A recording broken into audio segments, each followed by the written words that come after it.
Hai guys, selamat datang di Marketing Talks. Hari ini gue udah duduk bareng sama seorang marketing profesional dengan lebih dari 20 tahun pengalaman, utamanya di FMCG industry and media and entertainment. Tanpa perlu berlama-lama lagi, please welcome Desi Bahir. Kalau biasanya kalian selalu ngedapetin obrolan yang rada-rada teknis dari Marketing Talks, maka di episode kali ini kalian bakalan dapetin sesuatu yang sedikit berbeda nih. Yap, barengan sama seorang marketer lincah yang saat ini menjabat sebagai Head of Strategic Partnerships and Corporate Communications di Amtek Media, plus sebagai Chief Marketing Officer di Samara Group dan juga Co-Chair of Idea Fest. Obrolan kali ini justru bakal sedikit balik ke basic nih guys. Eits, tapi basic bukan sembarang basic sih ya. Karena what we talk about here is the consumers, and the consumers. Walaupun banyak sekali perubahan, tapi let's not forget the basics sih menurut aku. When you wanna be good at what you do kan, you have to be obsessed with the vocal point of what you wanna be good at gitu ya. So I think because you're supposed to be obsessed with your consumers, it's also important untuk kayak ngilangin mengikis kayak pandangan bahwa konsumen kita itu kayak kita, karena pada kenyataannya mungkin jadi di SCTV ada sinetron, mungkin kalau mau nonton ya, namanya Asmara Gen Z. Seriously namanya Asmara Gen Z. Kemarin kan HUT SCTV. HUT SCTV tuh ngundang ada satu bintang Korea namanya An Yosop. Sama tahu. Sama kes Asmara Gen Z. Terus kan banyak orang yang datang tuh di depan tuh bawa bunga, bawa hadiah. Gue pikir buat An Yosop, enggak, buat kesnya Asmara Gen Z. Jadi kayak oh ternyata beginilah potret gitu kan ya warga Jakarta yang mungkin di luar dari circle kita. Misalnya kayak teman aku gitu, iya nih gue nggak punya account TikTok karena pusing. Gue bilang ya kan lo bidangnya nggak berhubungan, jadi lo nggak bisa. Kalau gue harus mau nggak post kayak mau cuman lihat doang kayak, but I have to see it gitu. Karena ini sekarang yang lagi diliatin sama konsumen aku kayak Dracin gitu. Aduh ya Allah 2 menit ini untuk apa ya gitu. Tapi kan aku juga harus lihat ya gitu kan untuk tahu gitu. Well, kalau Desi milih nonton Dracin buat lebih kenal sama konsumennya, maka lo pun bisa milih nonton Talks ini sampai habis biar lo juga bisa lebih kenal lagi nih sama sosok marketer ternama di landscape marketing Indonesia satu ini, dan apa sih yang bikin dia bisa sebegitu obsesnya sama dunia konsumen. Alright, now please just keep watching and enjoy. Hai Mbak Desi. Halo Ca, hai. Thank you so much for being here. Ya sama-sama, thank you for having me. Undangannya marketing, hari ini kita mungkin bisa ngobrolin banyak hal tentang marketing berdasarkan pengalamannya Mbak Desi. Nah, dan mungkin langsung masuk dari situ Mbak. 20 years in marketing. Lama lagi, tua lagi ya, 20 tahun. Iya ya, kalau dipikir-pikir 20 tahun. Iya, 20 tahun itu lama, benar. Betul sih, aku masih putih abu-abu waktu itu. Stop ya. Oke, 20 tahun Mbak, marketing. Kalau kita ngomongin soal landscape marketing kali ya, bermainnya di dalamnya, dinamikanya, itu boleh ceritain gak sih seperti apa? Utamanya yang berkaitan juga sama industri yang pernah Mbak Desi geluti. Oke, aku kan di marketing tuh udah lama. Sebenarnya aku kuliah tuh bukan marketing, aku tuh kuliah accounting. Kuliahnya accounting, tapi ngambil mastersnya marketing. Karena I think marketing is a very interesting subject karena dibilang ada sainsnya ada artnya ada. Mungkin sekarang sainsnya more than ever ya gitu karena data udah banyak available. Tapi aku dulu selalu merasa bahwa kenapa sih gue tuh tertarik banget pengen beli shampoo A bukan B. Pengen beli minuman A bukan B gitu. Pasti kan karena ngeliat iklannya kan zaman tahun 2000 aku tuh mulai karir di marketing tuh di Unilever tahun 2004. Yang mana 21 tahun yang lalu ya gitu. Jadi kan waktu itu kan tentunya medium-medium promosi itu terbatas ya. Iklan TV, radio, print, ya mungkin yang sekarang teman-teman jarang kali ya ngeliat print, ya billboard, out of home gitu. Tapi ada hal-hal yang selalu bisa bikin kayak tertarik sama a certain brand, a certain product gitu. Bahkan presence-nya di supermarket pun ada gitu. Jadi kalau misalnya dilihat apa sih yang berbeda banget dari marketing waktu aku baru pertama kali masuk sama sekarang, ini adalah menurut aku konsumen yang jauh lebih beragam. Kalau dulu tuh sangat bisa disegmentasikan gitu ya. Kalau sekarang tuh jauh lebih banyak ragamnya dan media touchpoint yang jauh lebih banyak juga dibandingin dulu gitu. Kalau ya itu aku bilang, kalau dulu cuma ada TV, radio, print, out of home ya sekali-sekali event gitu ya, toko. Sekarang kan banyak banget, digital platform banyak banget, sosial media juga banyak banget gitu. Jadi itu sih mungkin yang paling banyak aku lihat bedanya selama 2 dekade terakhir ada di marketing. Oke. Mbak, ini kan Mbak Desi juga kerjanya di media gitu ya. Iya, Nah, satu hal yang selalu menarik buat aku adalah kalau ngomongin media itu pasti nggak lepas dari B2B marketing juga. Iya. Gitu ya. Dan mungkin kalau misalnya Mbak Desi bisa cerita gitu ya, seperti apa sih challenge-nya dalam menjalankan both B2C and B2B gitu ya, dari dulu sampai sekarang? Oke, karena kan over the span of my career emang cukup banyak lah perubahan. Dari yang jualan, aku pernah jualan apa aja ya? Snack. Terus udah gitu skincare, home care, udah pernah juga gitu. Terus 3 tahun terakhir aku di Unilever tuh I lead the corporate media. Jadi kayak strategy innovation. Tahun 2011 tuh waktu baru-baru banget tuh digital pertama kali muncul gitu. Jadi mungkin sekarang udah nggak ada, mungkin teman-teman juga udah nggak tahu kali ya, Facebook page dulu ada namanya gitu. Tahu, ini berarti nggak semudah itu. Mulai ada YouTube, mulai ada gitu ya. Jadi itu pertama-tamanya. Kemudian kan bergerak buat usaha sendiri waktu itu. Waktu dulu namanya belum ada tuh, belum dikenal namanya influencer. Kita dulu bilangnya KOL. Sampai sekarang masih sih ya KOL ya, Key Opinion Leaders gitu ya, agency. Jadi banyak marketingnya tuh jadinya B2B gitu kan. Karena kan of course I have to brand this company so that people will understand apa sih produknya gitu. Karena kan sebenarnya esensinya marketing kan pasti ada produk yang dimarketingin kan. Terserah deh mau dimarketingin ke siapa. Mau ke konsumen atau ke other businesses. Nah, kemudian seiring berjalannya waktu gitu kan, di Samara Group juga punya produknya lah, punya IP-nya gitu. Kami ada Idea Fest. Nah, Idea Fest kan dua, B2B, B2C. B2C adalah tiket ke konsumen, B2B-nya adalah ke sponsor. Tapi kan dua-duanya butuh brand gitu kan. Butuh kayak apa sih produknya tuh apa sih gitu. Kenapa sih gue mesti dalam tanda kutip membeli? Kenapa gue mesti beli tiket? Kenapa gue mesti beli sponsorship slot gitu. Kemudian beralih lagi, sekarang aku juga lead the strategic partnerships and Corcom di MTech Media. Makin banyak lagi nih medianya gitu. Kalau tadi dibilang bedanya apa sih gitu. Ya of course kalau misalnya di media, karena targetnya mostly adalah ada B2B ada B2C, tapi kan aku handle B2B-nya. B2C-nya tentunya adalah bagian programming, karena kan mereka have to make sure bahwa konsumen tetap nonton, ratingnya tetap bagus, atau misalnya kalau kayak di video user tetap banyak, kalau di publisher kami yang monthly active user tetap banyak. Tapi kalau dari kita juga harus meyakinkan selain dari bukti bahwa itu adalah touchpoint yang besar, kayak brandnya tuh harus dijaga juga seperti apa sih gitu. Dan what I have to offer adalah kalau B2B itu sebenarnya lebih ke solution based gitu kali ya. Gitu. Jadi produknya udah ada, tapi solution yang diiniin untuk other business tuh apa sih gitu. Nah, kalau misalnya kita bicara marketing kan banyak sekali elemennya gitu. Kalau misalnya promotion itu adalah one very important part of the marketing mix. Karena kan marketing mix kan sekarang ada berapa P ya? Kalau banyak ya, ada berapa? 6 P? Kalau Unilever sih 6. Kalau Unilever 6. Produk, price, place, packaging, promotion, sama proposition. 6 gitu. Promotion kan is part of it. Promotion juga banyak gitu kan. Karena kalau kita punya produk yang bagus, kita punya message yang bagus, tapi dipromosiinnya di tempat yang enggak cocok, ya nggak ada yang lihat, nggak ada yang beli gitu kan.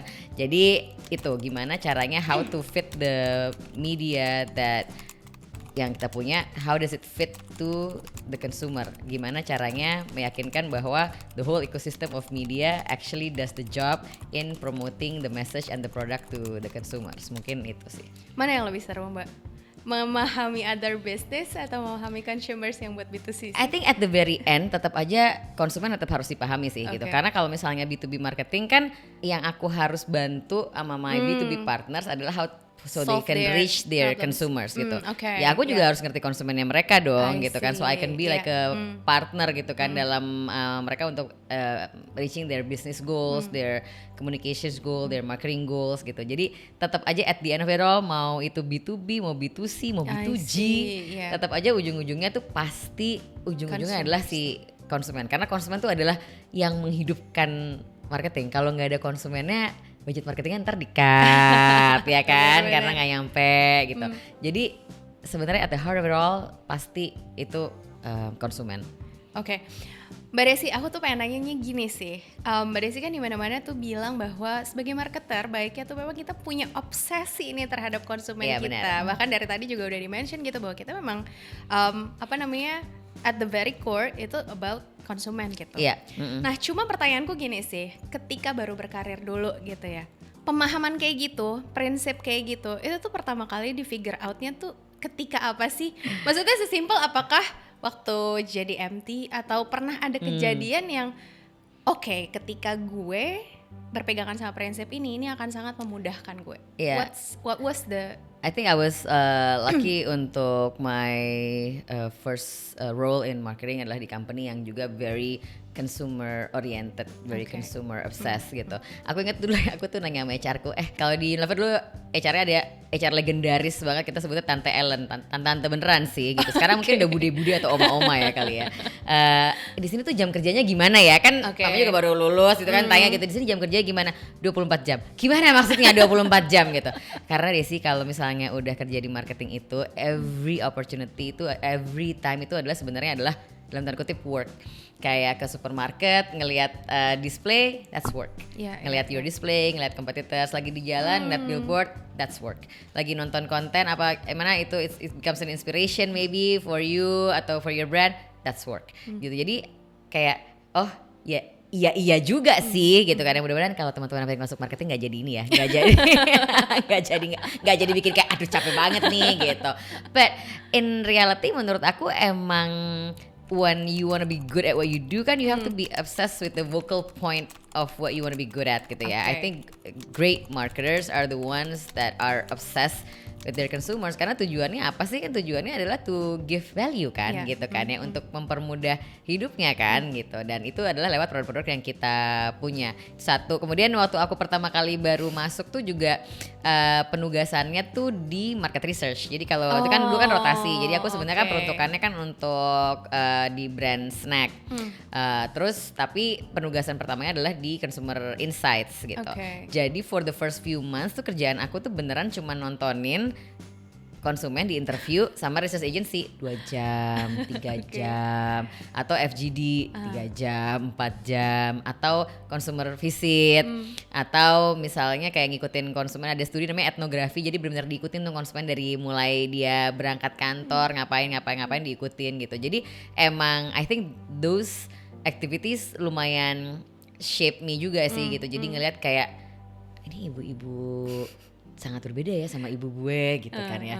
Terus aku abis itu pegang snack brand, udah gak ngerti lagi gitu kan. Jadi waktu aku masuk tuh udah ada tuh. Jadi tiap minggu tuh ada langganan majalah-majalah. Zaman dulu kan masih ada majalah ya. Majalah-majalah anak-anak.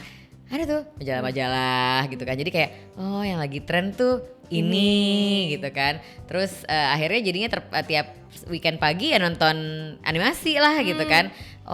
Jadi lagi ini, iklannya lagi ada ini, lagi ada ini itu. Jadi memang walaupun kita nggak suka, karena kan gimana pun juga aku sih beruntung waktu habis pegang snack brand, aku pegang brand skincare. Nah brand skincare-nya konsumennya seperti aku. Enak tuh kalau kayak gitu. Gue paham banget gitu. Lah tapi kan nggak selalu kayak gitu ya. Kita kan nggak selalu pegang brand yang dimana target konsumennya bener-bener mirroring kita gitu. Nah itu tuh jarang. Jadi setelah itu aku pegang home care. Ya Allah, nyetrika aja nggak bisa gitu kan. Gimana nih gitu. Tapi kan aku tetap harus ngertiin juga gitu. Jadi ya consumer immersion, kemudian juga datang langsung ketemu konsumennya. Nah itu tuh hal-hal yang dilakukan aku terbiasa lakukan juga untuk menghindari bias itu ya. Kayak misalnya sekarang gitu kerjanya di media group gitu, jujur ya mungkin aku udah jarang banget nonton TV ya gitu, tapi karena konsumen nonton TV lah ya nonton deh gitu kan. Jadi lihat ternyata sekarang tuh yang disukain yang kayak begini ya, yang kayak gini gue pikir udah nggak hits, ternyata hits ya gitu. Kayak gini ya gitu. Terus kayak misalnya data-data, ternyata orang tuh lebih mending nonton iklan daripada bayar ya gitu, yang kayak gitu-gitu. Itu kan mungkin hal-hal yang sebenarnya bukan aku banget gitu, tapi ternyata konsumennya begitu gitu. So I think because you're supposed to be obsessed with your consumers, it's also important untuk kayak ngilangin, mengikis kayak pandangan bahwa konsumen kita itu kayak kita, karena pada kenyataannya mungkin 95% of the time enggak gitu. Oke, Mbak Desi penasaran deh, Mbak Desi kan S1-nya accounting, terus lanjut berat lagi marketing. Accounting, nangis lagi tiap kali ujian akuntansi keuangan lanjutan. Terus lanjut marketing itu setelah udah mencicipi di Unilever atau sebelum itu? Enggak, sebelum itu. Jadi aku kan kalau aku kuliah di FEUI, kan kami walaupun jurusan accounting tetap harus belajar manajemen ya, gitu, manajemen awal gitu. Manajemen pemasaran tuh sesuatu yang cukup menarik buat aku waktu itu gitu. Emang Jadi udah belajar gitu. Jadi itu. udah belajar, terus kayak kok kayaknya lebih menarik ya daripada berusaha membalancekan kiri kanan ya gitu. Bukan, teman-teman accounting kalian hebat banget loh, bener deh.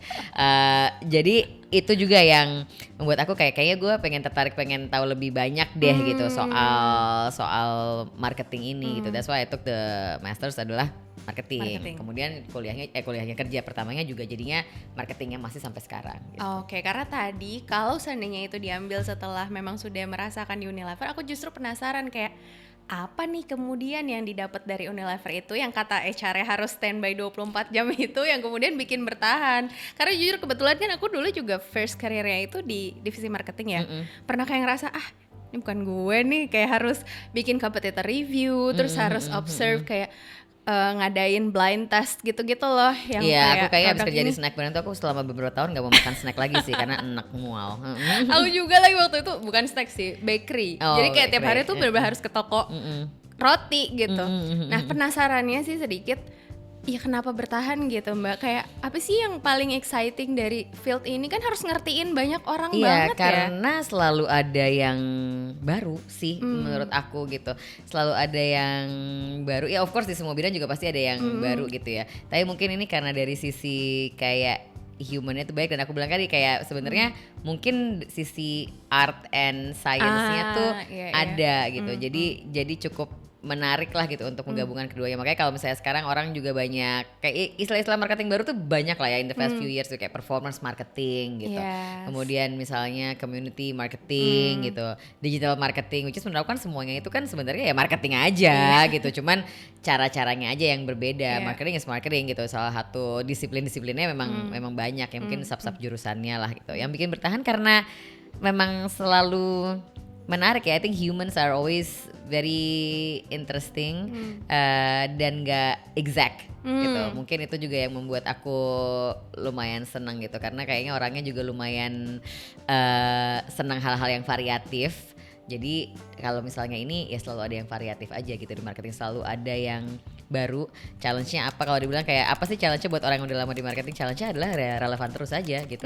It's really difficult gitu. Kalau misalnya aku bilang kayak omong kosong nih, misalnya kayak teman aku gitu, iya nih gue nggak punya account TikTok karena pusing. Gue bilang ya kan lo bidangnya nggak berhubungan jadi lo nggak bisa. Kalau gue harus mau nggak post kayak mau cuman lihat doang kayak, but I have to see it gitu. Karena ini sekarang yang lagi diliatin sama konsumen aku kayak Dracin gitu. Aduh ya Allah 2 menit ini untuk apa ya gitu. Tapi kan aku juga harus lihat ya gitu kan untuk tahu gitu. Misalnya tuh saat sinetron gitu. Jadi ini yang disukain sama Gen Z masa kini gitu. Masih suka yang kayak gini gitu. Itu jadinya jadi menarik karena aku tuh ngerasa bahwa apa ya, to be an interesting, I like being interested in things, tapi in order to be interested in things kan I also have to be interesting juga ya gitu kan gitu. Jadi I like that part, dan menurut aku kayak ada di industri ini, media, marketing communications gitu, itu has a lot of things that can keep me interested and being interesting as well. Dan mungkin bonusnya lagi ketika kita berusaha memahami apa yang jadi tontonan konsumen kita, apa yang mereka sukai, mereka ada di mana, kan kita jadi harus nyemplung ya ke kehidupan mereka dan jadi nambah knowledge buat kita sendiri juga kan. Iya benar-benar, makanya kayak ceritanya nggak habis-habis ya, karena emang senang aja gitu, kayak banyak juga asupannya gitu. Okay.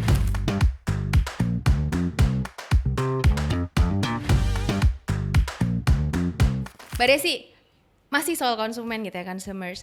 Sebenarnya selama 21 tahun ini, 21 boleh gak sebut-sebut terus ya di 21 tahun ini ya, kenapa sih? Ya seru banget ya, full size gitu ya. Sama ya, itu kayak full size adult ya 21 tahun tuh ya. Udah semester berapa kuliah sih itu kayaknya. Anyway, kalau boleh ceritain observasi mungkin ya, atau pengamatan Mbak Desi gitu, kayak terus apa sih yang paling signifikan shifting consumer behavior-nya tuh seperti apa dari dulu sampai sekarang tuh? kayak perubahan yang paling terasa? Apakah cara mereka mengonsumsi iklan atau memilih produk? Dulunya mungkin kan kalau yang aku baca-baca nih ya, dulu tuh mungkin masih ada behavior di mana yang termurah, yang terkenal, yang menang gitu ya. Tapi sekarang harus ada story-nya, harus ada kelihatan CSR activities-nya. Nah itu kan dari yang aku tahu ya. Nah kalau dari Mbak Desi sendiri apa-apa aja sih? I think ya tadi mungkin seperti aku bahas di awal ya, segmentasi itu dulu jauh lebih gampang gitu ya kan. Kalau marketing itu kan mulai pasti kan segmentation, targeting, positioning gitu kan ya. Segmenting consumer itu dulu mungkin jauh lebih gampang gitu kali ya. Kayak mungkin demographically, umur itu tuh banyak kesamaannya. Tapi sekarang aja menurut aku kayak within the same age group, the same social economic class, mungkin banyak banget ya segmentasinya. Sub itu jauh lebih banyak. Interest point tuh jauh lebih banyak gitu loh menurut aku sekarang. Terus juga ya kayak tadi kayak dasar-dasar pemilihan gitu. I think baru muncul beberapa tahun lalu di mana meaningfulness of a brand, of a product to become something important for the consumers. Tadi kan enggak, tadi seperti kamu bilang gitu. Dulu tuh it's very hard. Aku ingat tuh dulu kayaknya kalau misalnya kompetitor naikin harga, nurunin harga, bangsa-bangsa cuman di bawah 5% aja kita udah shock. Gimana nih gitu kan ya. How are we gonna compete with this? Apa segala macam kayak gitu. Kita mau price increase bawah 5% aja pusing mikirin kayak gimana sih gitu. Tapi sekarang I think consumers gitu ya, maksudnya karena tadi banyak segmentasi itu ya, some segments tuh juga udah mulai melihat the value di luar dari just the price tag gitu kan. Kayak ya tadi mungkin story-nya, responsibility-nya gitu, foundernya. Makanya kalau sekarang kan banyak muncul istilah founder-fluencer tuh kan ya. Ada istilah founder-fluencer. Kalau dilihat tuh sekarang banyak founder brand-brand lokal tuh emang mereka yang harus jadi mukanya ngonten. Terus capek deh pokoknya sekarang ya bikin bisnis nih ya, bukan cuma bikin bisnis plan ya guys, mesti harus nongol juga, harus ini. Kenapa? Karena orang tuh interested sama siapa sih yang bikin, apa sih ceritanya gitu, bisa invested banget. Kalau foundernya misalnya tiba-tiba ada masalah keluarga langsung kayak wah gimana apa kayak gitu-gitu. Jadi itu benar-benar menurut aku juga menunjukkan perbedaan gitu. Kalau dulu kan nggak peduli siapa sih foundernya ini company multinasional company taunya produknya aja gitu. Tapi kalau sekarang tuh kayak bener-bener diliatin gitu siapa sih yang ini. Tapi again this speaks for certain segments. Of course other segments juga ya, karena konsumen Indonesia sangat beragam dan middle low-nya juga masih sangat banyak ya gitu. Jadi kayak harga gitu-gitu ya of course masih menjadi untuk banyak segmen masih menjadi pertimbangan utama. Tapi for other segments itu ada pertimbangan lain juga yang mungkin dulunya tuh nggak ada gitu. Oke. Mbak Desi, aku mau nanya deh, kalau misalnya nih ya soal TV. Jadi gini guys, konteks dulu sebelum kita podcast ini kan sempat ngobrol-ngobrol. Nah waktu itu gue dapet satu fakta menarik bahwa ternyata most of Indonesian itu masih nonton TV. Jadi kayak kita kan ngerasa orang-orang tuh mungkin seringnya ya udah main di media sosial aja atau di YouTube aja, udah nggak nonton TV lagi. Tapi ternyata masih nonton TV. Dan itu baru satu fakta aja terkait perilaku konsumennya mereka. Perilaku konsumen. Nah, apa aja sih Mbak Desi yang misalnya mungkin kita pikir kayaknya udah nggak gini deh, tapi ternyata masih kayak gini gitu. Iya, TV sih jujur kalau nggak kerja di bidang TV juga aku pikir udah nggak ada lagi nonton TV ya gitu. Sama kalau misalnya kayak di luar ini 1, 2, 3, 4, 5 ya 6 orang gitu yang nonton TV ya nggak ada gitu kan gitu. Tapi kan this doesn't represent the population gitu kan of Indonesia gitu. Jadi memang kayak even based on research terbaru gitu. Jam nonton TV, waktu time spend nonton TV antara Gen Z, milenial sama Gen X tuh masing-masing jaraknya cuman kayak nggak nyampe setengah jam. Jadi jarak dari Gen Z ke milenial, Gen X nonton TV tuh bedanya nggak nyampe 1 jam, cuma berapa puluh menit doang gitu. Terus jadi kan kayak loh Gen Z mana nih gitu kan? Karena mungkin Gen Z sekitar yang kalau buat teman-teman yang di kota-kota besar Jakarta nggak kayak gitu gitu kan, udah handphone terus gitu. Nah tapi ternyata masih gitu kayak gitu. Jadi itu juga kayak ini juga new revelation. Tapi kalau misalnya ngelihat kayak program-program TV yang di early prime time gitu sore-sore itu ratingnya bagus banget ya, karena anak-anak SMA kuliah mungkin baru pulang mereka nontonnya itu gitu. Terus kayak kita pikir kayak kalau bintang sinetron mungkin nggak gitu-gitu amat kali ya. Loh mereka kemana gitu yang yang ngerubungin, ngajak foto, ngajak ini bikin meet and greet tuh banyak banget. UGC di TikTok yang ataupun YouTube apa yang berhubungan dengan konten-konten sinetron. Jadi di SCTV ada sinetron, mungkin kalau mau nonton ya, namanya Asmara Gen Z. Seriously namanya Asmara Gen Z. Sama ada di Indosiar namanya Merangkai Kisah Indah gitu ya. Kan dengar judulnya aja udah kayak hah gitu. Tapi ratingnya super tinggi, super bagus. Dan kalau misalnya kayak Asmara Gen Z gitu aja, kalau cast-castnya pergi-pergi gitu kayak banyak banget fansnya. Aku menyaksikan sendiri gitu kayak waktu jujur kemarin ya, ini cerita ini kemarin kan HUT SCTV. HUT SCTV tuh ngundang ada satu bintang Korea namanya An Yosop sama sama cast-cast Asmara Gen Z. Terus kan banyak orang yang datang tuh di depan tuh bawa bunga, bawa hadiah. Gue pikir buat An Yosop, enggak, buat castnya Asmara Gen Z. Kayak hah, oh ini orang-orang ngantri pengen ketemu An Yosop. Enggak kak, ini pengen ketemu Akila.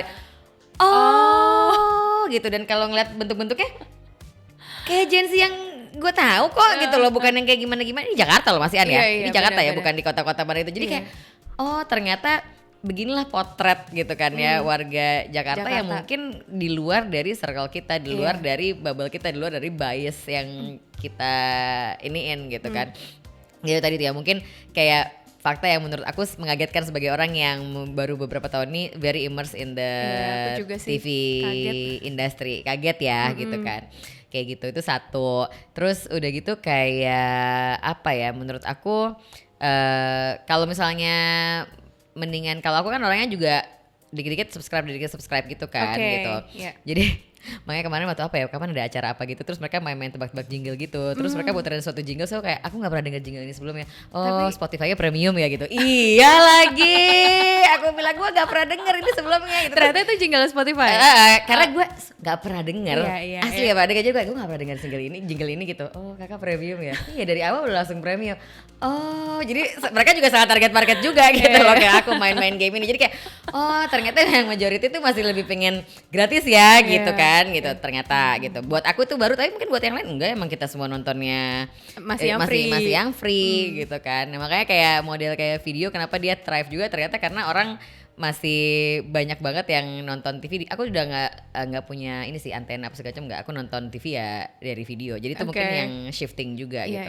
Sama mungkin yang shifting yang menurut aku juga ini adalah bahwa terutama kalau kita bicara TV ya, kenapa I'm excited about this gitu, karena ini baru buat aku. This is why, padahal kan TV kan channel yang udah ada dari mungkin 1000 tahun yang lalu gitu kan ya. Tapi buat aku yang di marketing yang baru tahu, baru aware bahwa oh ini ternyata sesuatu yang baru juga buat aku, bahwa konten TV itu selama ini karena aku lahirnya di era TV waktu dulu masih pakai decoder ya, nggak ada yang tahu kan decoder pasti di sini ya gitu. Nggak lagi gitu, oh ada yang tahu satu gitu. Jadi taunya konten TV itu ya cuman yang ada di TV selesai gitu kan. Sementara sekarang tuh banyak banget kayak dibikin UGC-nya, dibikin kayak reaction-nya, dibikin kayak apanya gitu. Dan itu tuh di banyak tempat lain gitu kan, kayak di OTT kayak seperti video kan juga selain tayang di TV tayang juga di video. Abis itu ada VOD-nya. Orang masih mau nonton gitu kan kayak gitu. Jadi emang konten-konten itu ternyata travel much wider, much longevity-nya jauh lebih tinggi gitu ketimbang dulu. Anakku kemarin nanya, jadi dulu kalau nonton TV itu harus ada jamnya, terus harus nonton di jam itu. Kalau kelewat gimana? Ya nggak bisa nonton lagi. Ya gitu. Oh, iya ya bener, dulu kayak bisa sedih banget kalau kelewat. Iya gitu kan. Jadi itu mungkin perbedaannya kali ya gitu. Apa salah satu perbedaan tuh sudah gitu kayak sekarang juga yang ini banget menurut aku, experience is much more important than ever juga gitu ya, dibandingin dulunya gitu. Kalau ngeliat tuh activation zaman sekarang tuh kok jauh lebih wah banget gitu. Iya benar sih. Sama visual merchandising juga menurut aku juga sekarang jauh lebih penting lagi ketimbang dulu gitu kan. Kayak a brand can get so many recognition just because of the great visual merchandising, of the great activation gitu. Jadi menurut aku itu juga banyak berubah, dan karena channel ya sekali lagi ya, marketing kan juga mengenai media touchpoint dan channel. Kalau dulu tuh nggak banyak yang dulu tuh kalau misalnya if you wanna do something very big yang kelihatan semua orang, you have to do something really big. Kalau pengen semua orang tahu. Kalau sekarang kan enggak kan, you can just do small scale and then you can amplify it through media channels and then it feels big, padahal sebenarnya enggak gitu. Nah itu menurut aku sesuatu yang juga berbeda nih. Dulu kalau misalnya event tuh kalau dihadirinnya kurang dari berapa ribu kayaknya nggak gede ya gitu. Kalau sekarang sebenarnya event yang kecil aja pun bisa jadi gede kan, jadi kayak kelihatan di mana-mana gitu. Nah itu tuh mungkin juga salah satu yang berbeda dari sisi kayak amplification-nya gitu. Oke. Mbak Desi, aku punya pertanyaan lanjutan dari situ terkait dengan bias gitu ya. Tadi kan sempat kaget ya, kirain mereka bawa bunga buat Anyosopnya. Iya lagi, karena aku biasanya kan Anyosop ya, kirain semua orang suka artis Korea gitu kan. Dan sedikit cerita, kemarin tuh aku juga habis ngobrol sama salah satu penulis buku nih, Brain and Brand itu Mas Ignatius Untung. Nah dia kan kebetulan memang cukup excited buat ngebahas berbagai bias ya, karena itu sangat berkaitan dengan perilaku manusia, dengan keputusan mereka pembelian dan lain-lain.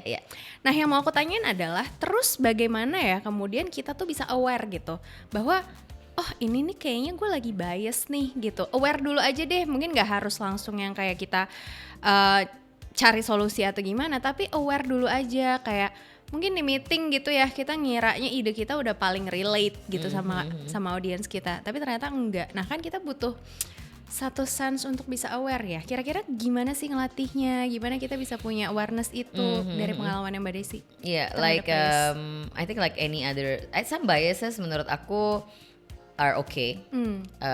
Karena misalnya contoh kenapa aku bilang some biases are okay. Contoh misalnya kalau misalnya ini dalam konteks berbeda dari marketing gitu ya, misalnya kayak job application gitu, misalnya ada berapa puluh ribu, of course there are certain bias yang ditetapkan di awal, IPK-nya harus segini, harus jurusan ini, misalnya apa itu kan juga bias sebenarnya, tapi bias yang dikontrol, yang kita tahu bahwa emang ini udah menjadi suatu suatu benchmark kita.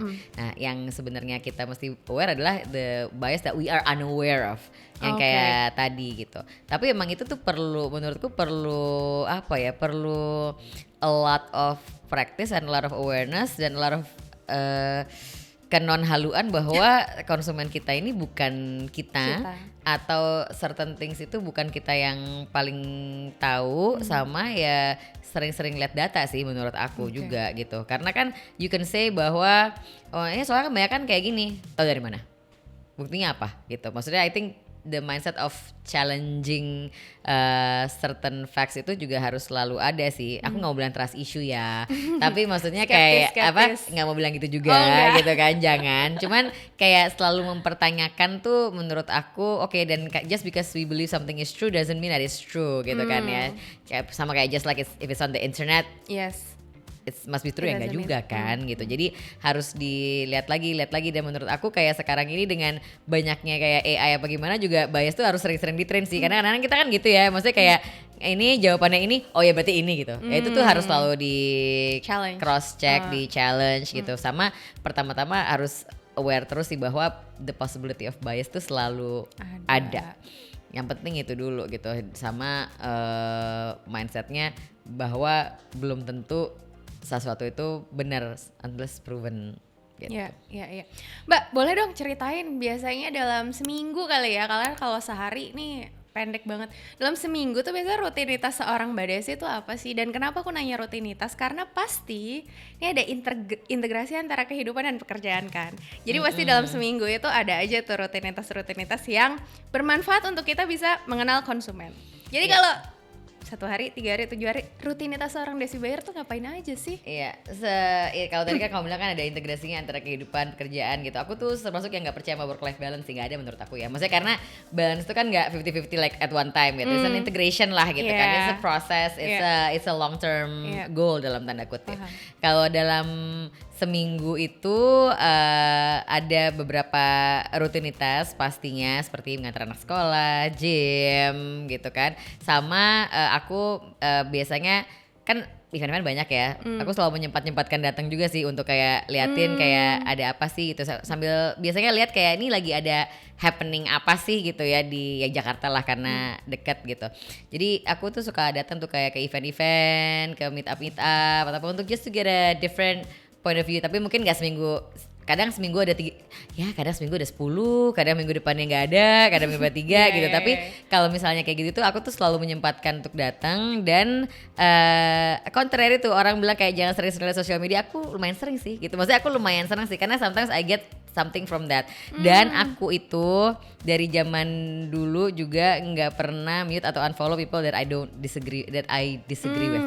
Okay. Itu tadi juga salah satunya mungkin cara menghindari bias ya gitu kan. Karena kan I think algorithm plays to your direction gitu ya. Jadi even dari zaman dulu mungkin ya kalau misalnya mau sensitif dikit, pilpres kayak pilgub kayak apa kayak orang-orang kan suka go dan follow dia karena dia gini. Gue nggak mau, gue pengen tahu lah gitu. Kenapa sih dia bisa mikir kayak gitu? Iya benar sih. Kan pengen tahu ya kenapa sih dia mikirnya kayak gitu. Walaupun mungkin gue mikir dia nggak masuk akal, tapi at least gue tahu alasannya gitu. Kenapa dia mikir kayak gitu. So I spend time juga untuk ngelihat. Aku social media account aku punya beberapa. Jadi second accountnya bukan buat gibah-gibah gimana, tapi untuk keep my algorithm clean of certain things gitu loh. Jadi kayak yang pribadi kan udah lebih ke situ. Nanti ada satu yang emang cuma buat follow certain interest, topik yang aku pengen ini supaya clean di situ aja gitu. Ada lagi misalnya buat fitness and well-being gitu. Karena cuma biar lihat itu aja. Karena what I learn sekarang ini adalah there are lots of niches, lots of trends in many different bubbles gitu loh.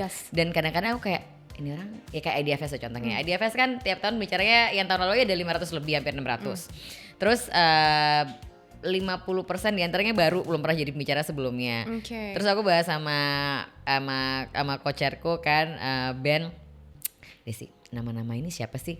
Apakah mereka kurang terkenal atau kita yang kurang gaul? Bisa kita yang kurang gaul lagi Ben gitu, bisa kita yang nggak tahu lagi gitu. Dan ternyata terbukti pada saat kelasnya itu paling rame gitu sih orang-orang itu. Jadi aku ngeliat bahwa memang there are ya kalau mungkin relate back to your question di awal, apa sih yang paling beda? Memang bedanya adalah there are lots of those niches kayak gitu. Gitu ya. Jadi kalau tadi kembali dalam seminggu tuh apa aja I really try untuk ke tempat yang aku tuh mungkin sedikit uncomfortable pergi ke sini, pergi kemana gitu, pengen lihat aja gitu. I ask Gwen, ChatGPT aku namanya Gwen. Nama panjangnya Gwen Chana. Aduh lucu lagi. Jadi I ask Gwen untuk kasih aku weekly roundup of yang baru di bidang apa gitu aku liatin gitu kan trennya apa gitu. Terus specifically maybe Southeast Asia atau misalnya China atau sometimes ini apa gitu. Jadi dia kasih, terus nanti aku lihat kayak mana yang menarik itu nanti aku cari gitu. Jadi dalam seminggu tiap hari Jumat supaya ada waktu Sabtu Minggu bisa ada waktu ngeliatin gitu, aku minta dia. Jadi ini harusnya dikasih nih, belum lihat nih, aku belum lihat. Aku minta tiap hari Jumat pagi kasih roundup kayak gitu. I think technology has made bukan has made lah ya, karena it depends on how you use it. Technology can make your life much easier gitu. Ya kayak tadi, jadi bisa tahu banyak hal. Jadi kayak yang aku selalu berusaha tuh adalah untuk liatin things I'm not actually interested in, tapi biar tahu aja. Contoh bola, aku nggak tertarik sama sekali ya sama bola gitu ya. Tapi I ask my husband juga untuk tiap minggu tolong dong kasih apa sih yang lagi ini, karena kan bola kan olahraganya Indonesia.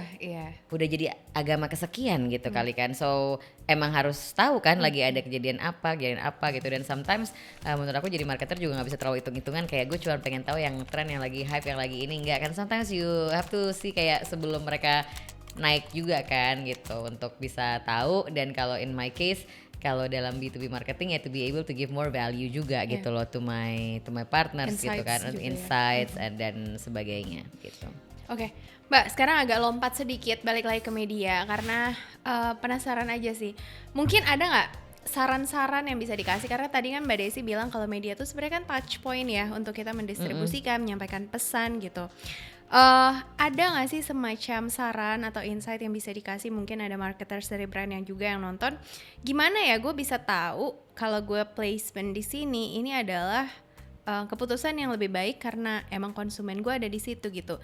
Kayak how to check it, terus kayak saran-saran atau insight lah yang berkaitan sama mungkin specific placement di media atau menaruh pesan campaign di media gitu. I think ini mungkin udah bosan banget kali ya dengarnya. Tapi emang semua itu emang harus balik ke the consumer sih, gitu menurut aku. I think there's no way of saying kayak brand A paling bagus placementnya di TV, brand B paling bagus placement di social media. Tapi konsumen lo ada di mana? Sometimes even the best placement adalah masih kayak Facebook, walaupun mungkin yang pakai boomer gitu. Atau sometimes the best placement mungkin adalah WhatsApp channel, bisa jadi gitu kan gitu. Jadi dan it also depends a lot on the selain dari consumer, of course on your business objective juga gitu loh. Kalau misalnya kalau kita bicara brand gede, of course you have to aim for the reach-nya yang mass apa segala macam gitu-gitu kan.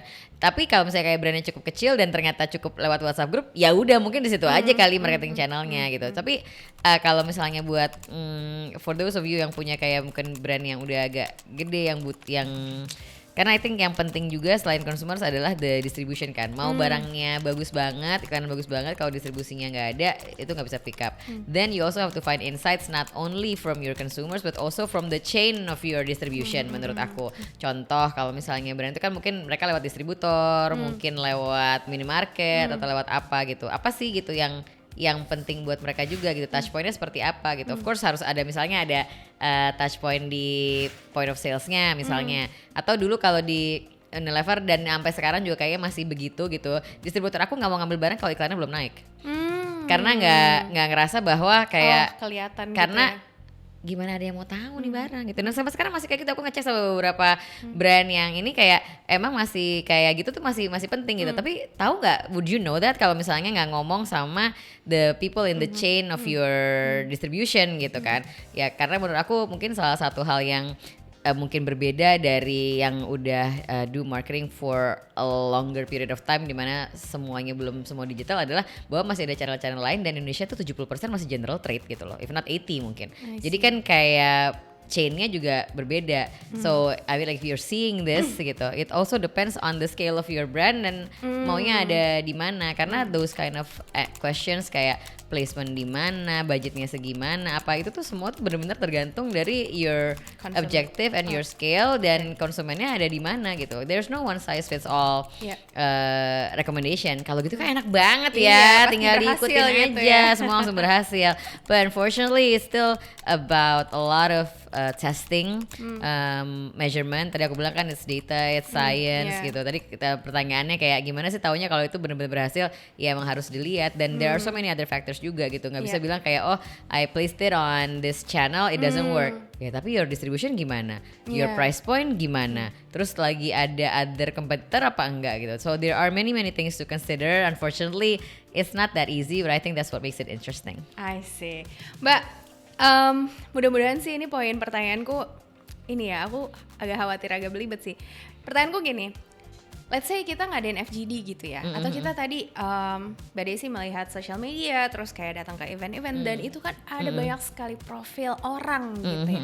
Mungkin bisa kita tarik benang merah gitu, yang mirip-mirip kayak apa, tapi kan tetap aja mereka tuh concernnya beda, pain pointsnya beda, preferensi dan lain-lainnya beda.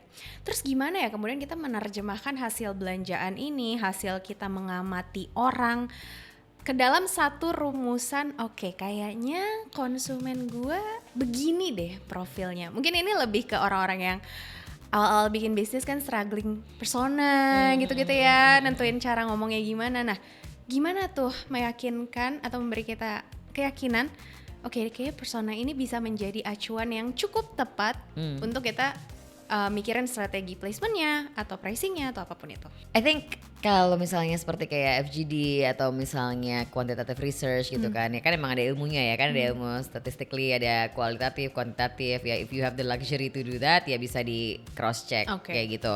Tapi what I learned juga adalah working with misal companies yang emang benar-benar based on research, sama juga pernah kerja sama company yang kayak the launching of the product is my research. Daripada gue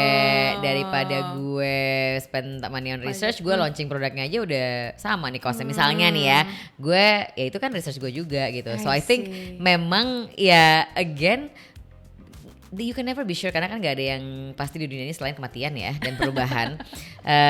Jadi emang sometimes emang makanya aku bilang kenapa aku suka marketing, karena dia tuh data and science and art at the same time gitu. Jadi mungkin ya kita juga harus punya confidence, tapi dari mana kita punya confidence itu? Pasti kan karena kita punya base-nya ya, kan nggak bisa cuma bilang kayak naluri gue, hey, emang siapa yang mau tanggung jawab nih sama budget kalau misalnya base-nya adalah naluri Anda gitu kan? Jadi nalurinya kan juga it's based on something, it's based on fact gathering, it's based on data gitu, dan at the end of the day, ya kalau misalnya ternyata memang ada slight glitch ya you just have to benerin aja sih gitu. Maksudnya kayak emang harus ini terus menerus gitu.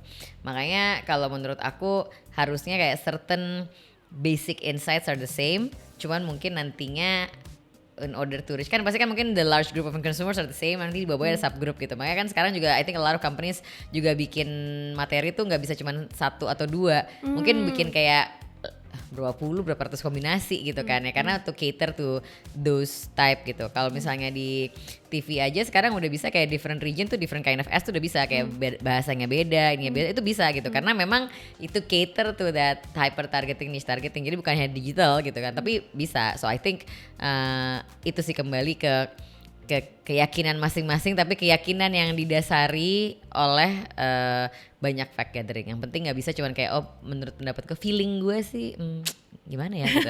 Ya kalau misalnya you have like a lot of budget to spare dan bisa gagal terserah, tapi kan I think that's not what most people would want. Oke, Mbak, sebelum aku nanya-nanya soal karir as CMO ya, CMO, aku pengen nanya satu soal ini sih. Mungkin tantangan terbesar marketer saat ini atau mungkin salesperson juga kali ya, menghadapi daya beli orang yang mungkin melemah gitu ya. Ya kita tahu lah kondisinya seperti apa. Yeah. Nah, in this economy gitu ya. Tapi benar. Terus kira-kira apa sih yang perlu kita anticipate mungkin, atau mungkin apa yang perlu kita tanamkan as mindset bahwa kayaknya ini deh yang perlu gue lakukan untuk make it better. Mengatasi mungkin budget marketingnya juga di-cut, atau kayak gimana kita mau ngomong ke orang promosiin produk kita tapi ya dianya ekonominya juga lagi gitu, gimana kita tetap bisa mengatasi situasi ini spesifik sebagai marketer. I think spesifik sebagai marketer or any other field, nomor satu sih menurut aku memang kita harus adopt mindset kolaboratif mindset sih, menurut aku ya gitu, karena semakin lama juga mungkin semakin banyak hal yang kita nggak bisa kerjain sendiri dan juga terlalu berat gitu loh untuk dikerjakan sendiri. So I think sekarang ini banyak juga kan ngelihat makin banyak kolaborasi gitu kan ya, karena emang in this economy menurut aku sifat dasar masyarakat Indonesia itu gotong royong, itu tuh sangat-sangat relevan gitu. Terus kalau misalnya konsumen kan sekali lagi kan of course consumer still needs to buy produk ya gitu. Kalau kita bicara upper affluent market itu nggak terganggu sih gitu ya. Kalau misalnya aku lihat ngobrol-ngobrol sama beberapa teman-teman gitu nggak terganggu gitu loh, karena emang ada di situ gitu. Tapi kan yang menjadi masalah ya itu lagi karena 70% Indonesia masih GT, kemudian masih banyak banget yang general trade tadi pasar dan segala macam, masih banyak yang middle low. Jadi menurut aku kayak gimana sih you can add like tetap aja that value sih mesti dijaga ya. Apakah mulai membuat kemasan yang dari sisi packaging ya, apa mungkin kemasan yang lebih affordable, mungkin lebih multifungsi. Kayaknya sekarang multifungsi juga lumayan banyak disukain ya gitu, lebih versatile gitu. Atau mungkin you make something yang more responsible juga gitu supaya menarik untuk bisa ini kan gitu. Atau sesuatu yang lebih, I think it's always a challenge whether you want people to buy more juga gitu, to upgrade atau gimana. Tapi ya tetap aja I think as marketers ya you have to be responsible lah gitu ya, tetap ya gitu, how to serve your consumers better. Sama mungkin for certain segment tuh ada kemungkinan juga untuk upgrade sih menurut aku. Bisa, tapi upgrade segimana, tapi mungkin upgrade-nya dari mana, dari multifungsi lah, dari apa gitu. Nah itu tuh juga mungkin sesuatu yang bisa dieksplor.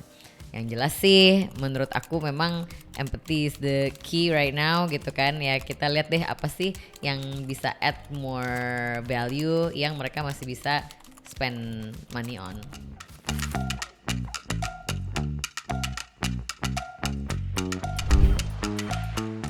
Mbak, nextnya aku mau masuk ke soal role kali ya sebagai CMO, atau mungkin nih kalau istilahnya aku nih jabatan udah tinggi nih gitu ya di dunia marketing. Tapi mungkin yang mau aku tanyain sebenarnya in this position apa sih challenge terbesarnya, dan so far bagaimana kemudian Mbak Desi bisa memastikan bahwa ya gue selalu menambah value gue gitu ya. Terus mungkin sedikit soal skill kali ya, hard skill, soft skill. Ketika orang-orang memang pengen serius banget di bidang ini, pengen nyampe ke level yang lebih tinggi juga, sebenarnya apa sih yang pelan-pelan mereka harus pastikan bahwa gue punya ini, dan ini value yang bisa gue kasih? Mungkin cerita soal itu. Yeah, I think regardless of the title, when you're in leadership position, the biggest challenge adalah tim. How do you get your team untuk become the next set of leaders? Karena memang semua orang pengen naik, tapi nggak semua orang pengen memberikan tempatnya gitu ya. So I think that's something yang I keep in mind juga gitu kan, karena I think the best leaders are the ones who give space for other leaders to shine or others to become leaders. Jadi menurut aku itu challenge yang utama. Kalau tadi yang masalah value, yang menurut aku emang it's also difficult, kayak aku selalu bilang sama tim aku whatever gitu ya, it's hard to be, kenapa it's hard to be leader sometimes gitu ya, karena orang tuh kadang-kadang nggak mau kasih feedback ke lu gitu. Karena kan jadinya kan orang, maksudnya gue selalu bilang, just because I have the most experience, just because dalam tanda kutip title-nya paling tinggi di sini, doesn't mean that I know better, doesn't mean that I'm always right. Jadi yang gue butuhin itu sebenarnya adalah feedback gitu. Feedback is a gift. Nggak semua orang bisa memberikan feedback, nggak semua orang bisa menerima feedback. Jadi menurut aku kayak itu sih yang pengen apa ya, kalau tadi kayak challenge-nya adalah create a culture juga di mana leaders juga bisa belajar dari timnya. Karena menurut aku everybody has something to learn from anyone. Anyone. Aku kemarin diajarin anakku how Discord works. My 14 and 11-year-old children frustasi menjelaskan ke aku bagaimana Discord ini gitu kan. But they're 14 and 11, I can learn from them. Gitu kan. Maksudnya jadi challenge adalah create culture di mana memang sebagai leader adalah create culture di mana you can still learn from anyone. Karena I think it's also mungkin very very linear kalau lo udah berpengalaman apa gimana, and then you're biased tadi to think bahwa ya kan I know better during my time. Gue menghindari banget kata-kata during my time. During kalau gue dulu sih ya Allah udah dulu kan dulu ya gitu. Jadi I think itu yang pengen, dan how to add value adalah keep learning from anyone. Aku selalu berusaha menerapkan mindset bahwa everybody has something to learn from anyone.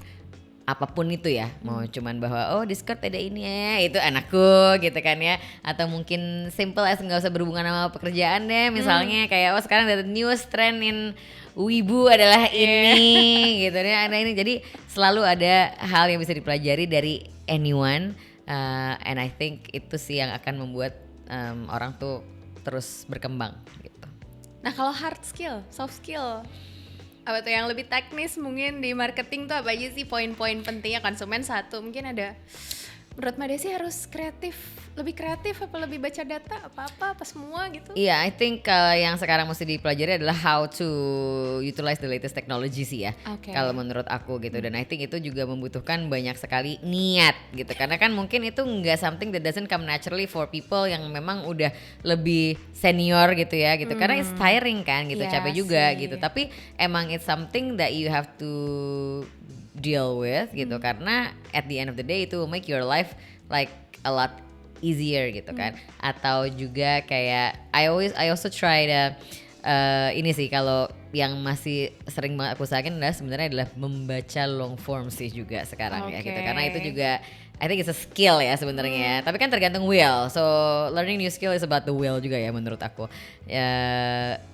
Ini deh, tambahin wawasan through whatever methods, dan latih otaknya untuk lebih nggak gampang bosen gitu kali ya menurut aku ya gitu. Karena sekarang tuh kan kayaknya everything is shifting very fast gitu. Sementara menurut aku kayak kalau misalnya you wanna be in something for the long run, ya juga harus ngelatih juga kayak mindset kita untuk be there in the long run gitu. Jadi kayak mungkin nyelesain satu buku ini kan juga difficult ya, ketimbang tinggal ngasih judul terus kayak Gwen ringkasin dong gitu. Tapi kan it doesn't give that kind of ini sih. So I think yang harus dipelihara tuh ya kayak disiplin, rutin, dan itu bisa datang dari macam-macam. Even kayak olahraga aja menurut aku the discipline and routine of doing workout tuh juga akan nambah kayak kebiasaan untuk rutin yang lain seperti belajar hal baru gitu. Mbak Desi, ya ampun, sebenarnya aku masih mau nanya satu pertanyaan lagi, tapi tadi udah dirangkum semuanya, jadi kayak udah cocok banget buat jadi closing statement. Tapi aku tetap minta aja deh ya closing statement. Yang mana tuh? Yang mana yang dirangkum semuanya ya? Tadi udah dibahas kayak bagaimana caranya kita bisa jadi orang yang lebih baik, marketer lebih baik di kerjaan kita gitu. Nah mungkin closing statement dari semua yang udah kita bahas dari awal tadi gitu ya, marketing selama 20 tahun. Ulang terus. Ini kayaknya bakal jadi highlights ya di videonya. 21 tepatnya. 21 tahun. Marketing selama 21 tahun menurut Mbak Desi, dan juga tadi soal memahami konsumen, dan tadi juga di akhir soal kita bagaimana di karir gitu ya bisa lebih baik. Nah mungkin closing statement yang bisa jadi pemungkas banget nih buat teman-teman yang adalah marketers, kita harapkan pada nonton gitu ya. Dan kalau mengaitkan ke tagline-nya marketing juga, kita pengen encourage mereka untuk jadi agile marketers. Karena kita tahu ya, dunia marketing selalu berubah, dinamis gitu, dan consumer behavior selalu berubah. Nah, apa yang Mbak Desi bisa sampaikan ke mereka? I think was very, walaupun banyak sekali perubahan, tapi let's not forget the basics sih menurut aku. I think the fundamental, sama aja kayak jadi manusia kan, ada basic values yang sticks with you. This is who I am. Yang menurut aku ya sebagai in any profesi yang you're in, ya kalau misalnya sekarang kita ngomongin marketing gitu ya, don't forget about the basics. Mau the 4P, the 6P sekarang jadi 7P gitu, tapi those are the basic. The marketing mix, no matter how many P's are there, the marketing mix is the basic. Tapi itu prinsip-prinsip fundamentalnya. Of course, along the way akan ada perubahan-perubahan, akan ada hal-hal baru dari situ gitu. Tapi let's not forget the basics, bahwa it all starts with the consumers, it all starts with the product, it all starts with where you have the product and how you promote the product and the message that you send and what's the proposition. Itu yang nggak boleh lupa. Masalah nanti pengejawantahannya adalah di channel A sampai Z sampai Omega atau apa, atau kontennya berapa bentuknya gitu. Tapi let's not forget the basics, karena I think the one yang menguasai basicnya dan punya will untuk terus adjust to the latest updates, those are the ones that are going to really thrive, not just in marketing but in anything else that you do. Wow, luar biasa. Mbak Desi, sekali lagi terima kasih banyak buat semua sama-sama insight-nya, buat terima waktunya. kasih. Dan guys, gue rasa obrolan tadi bisa banget bermanfaat buat karir kalian lebih baik ke depannya. Dan kalau kalian masih mau dapetin konten-konten lainnya seputar marketing, kalian bisa visit video lainnya marketing dan tungguin video berikutnya ya. Akhir kata, thank you for watching, don't forget to subscribe and bye-bye.